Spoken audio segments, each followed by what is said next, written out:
So it's been about 6 months since I got my DSpico, and I just want to talk about it as a full review and everything I like about it, and also talk about new features that have come out since I last made my video on it. I don't have much to say other than it's been working great. Now, unlike my other R4 cards and other things like that, my DSpico has been giving me the longest battery life. I get about around 9 hours with about level 3 brightness. The load times are pretty much normal. Sometimes with the R4 cards it can be a little bit slow. But overall, it's been working great, and I've even updated it once since then, specifically for this video, and it's been working great. Obviously, as you can see, they also added some new features like themes, and I'll get into that in a little bit, and I haven't had any issues with my saves or anything like that. Adding games has been easy.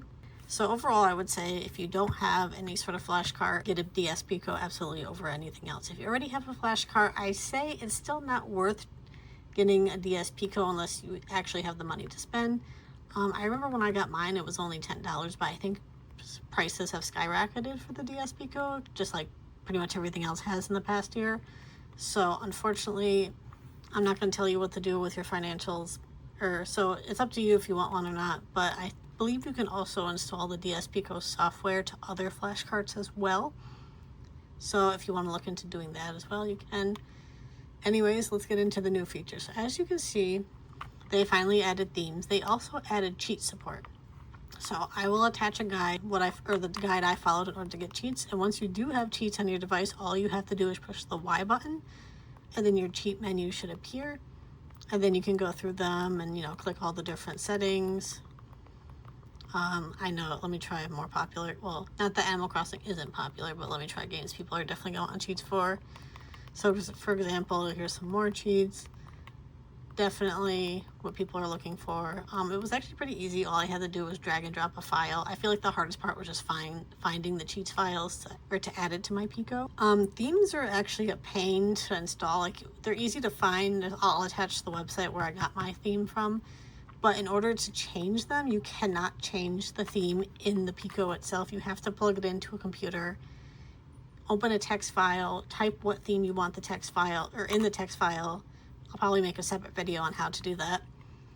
And then that's how you change the theme. So every time you want to change a theme, you have to take the DSpico out, put it in a computer, or the SD card into a computer, or just plug the entire Pico into a computer, go to a text editor, edit the file, and that's how you would change your theme. It's actually kind of a pain. I hope someday they fix that. But over the past 6 months, that's pretty much all that's been the updates. I know you can still install emulators too. I was having issues with that, so let me see if I can actually get that working now.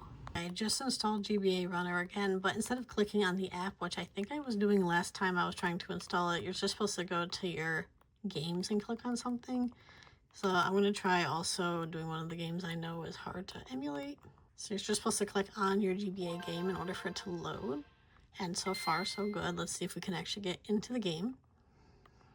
So I remember this is why I was having trouble installing way back when I got this about 6 months ago, and I kind of gave up on it and never came back. So far, so good. Now this game specifically is known for crashing after this, so I want to see if it'll load on my DSpico. Okay, yeah, see, now it got stuck. Alright, let me try a different game. On the DSpico, though, you have to be careful not to spam the button when it's loading, because it'll automatically launch into a game unless you want it to do that. But overall, and yes, I do have a lot of girly games, but that's how you would. So like if you spam the buttons when you're loading it up, you might just launch right into a game, especially, which can be a pain if you don't want to launch into a game or if you want to change what game you're going to play.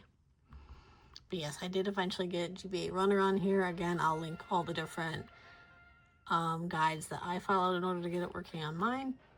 But that's another thing I got working on my console. So overall, the DSpico has been great. I will say my one issue is just the lack of stuff being added. I mean, I know software and developing takes a lot of effort, but over 6 months, all we've gotten so far is cheats, and technically the cheats weren't built from the ground up. They're the same cheats that flashcards have been using for 10 plus years. They just enabled it on the Pico. And then themes, so far, you have to go into a text editor and edit in order to change the themes. You can't just do it in the menu of the Pico itself, which is kind of weird. For being an open source card, I'm surprised at how little's been added so far, but hopefully, I guess also too, it's what else can they actually add besides just emulators and themes? But I thought there'd be a little bit more stuff, maybe same time it means it came out ready to go, and they don't need to add much. So maybe it's a positive that because it just works so well right away that they didn't need to add anything else really. Unlike the Easy Flash Parallel, where sleep mode still doesn't work on that. I think we're about 4 years into having the DS Parallel. So overall, I definitely recommend the Pico over all the other flash cards. Make a separate video on how the themes actually work on it, but overall, it's been pretty great, and I definitely recommend it. And I'll make a playlist and add it to the description for all my DSpico videos. Thanks for watching.